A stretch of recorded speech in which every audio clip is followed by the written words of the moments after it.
Télématin continue avec votre rendez-vous théâtral. Jean-Philippe Viau, aujourd'hui, vous propose une pièce à ne pas manquer. Hein. Ça c'est ce qu'il nous dit. C'est une comédie assez délirante, hein, et un brin culotté qui reprend l'universel, l'éternel fantasme du plombier.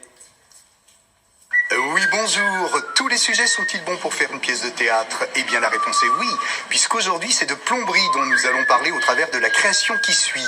Ce spectacle, quelque peu hors norme, nous vient tout droit du royaume de Belgique. On le doit à Philippe Blasband, auteur et metteur en scène à l'esprit aussi inventif que décalé. Sa comédie, qui s'intitule La Tuyauterie, est interprétée par les irrésistibles Charlie Dupont et Tania Gabarski. Si le fantasme du plombier parfois vous gagne, mesdames, vous allez adorer. Voilà, c'est fait. Vos cheveux. Vous les aimez comme ça? Mes cheveux? Ça a bouché le collecteur. Oh. C'est une femme fraîchement divorcée, un peu en dépression, il faut le dire, qui fait venir un plombier pour réparer sa douche. Et au moment de le payer, ça lui vient spontanément, elle lui propose de le payer en nature. Et le plombier n'est pas contre. Mais il se demande pourquoi. Qu'est-ce que je vous dois? Le plombier est une sorte de chouquette dans une vitrine. Oui. Sauf que ces derniers temps, ça me suffit plus, la vitrine.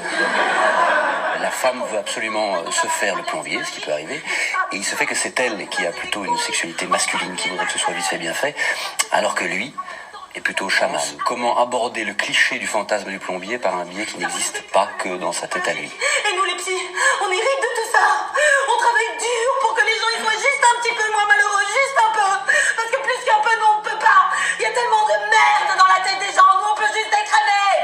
Vous aussi, votre métier c'est retirer la merde. Surprenante, originale, à la fois osée et subtile, cette truculente rencontre, c'est nous montrer le touchant isolement de deux êtres plus impudiques par le cœur que par le corps. Ici sur les planches, dérision, volupté et pertinence font presque bon ménage. Faites-moi un enfant. Moi. Faites-moi l'amour et faites-moi un enfant. Moi. Vous devez penser que je suis complètement folle. Ah non. Mon personnage pourrait passer pour quelqu'un d'hystérique, mais en réalité, c'est une femme qui est au bord de la crise de nerfs. C'est une femme en dépression, pleine de tendresse et auquel toutes les femmes peuvent s'identifier. Ça, c'est le personnage, mais la femme, elle, est vraiment hystérique. J'ai volé dans les grands magasins pour me faire attraper, pour que mon mari la prenne, pour qu'il s'inquiète pour moi. Il s'inquiétait pas pour vous? Jamais. Moi, à sa place, vous êtes une femme inquiétante quand même. Moi, je me sens tellement seule que j'ai retiré le filtre de la douche. Cette pièce casse tous les clichés.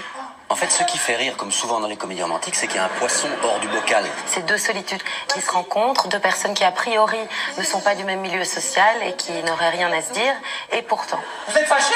C'est oui ou c'est non? Vous êtes fâché? Bon, vous baisez, vous partez. Moi, je voulais pas vous fâcher. Mais je me fous de ce que vous vouliez. Pour une fois, c'est de mes désirs dont il est question ici. Alors, oui, non, merde.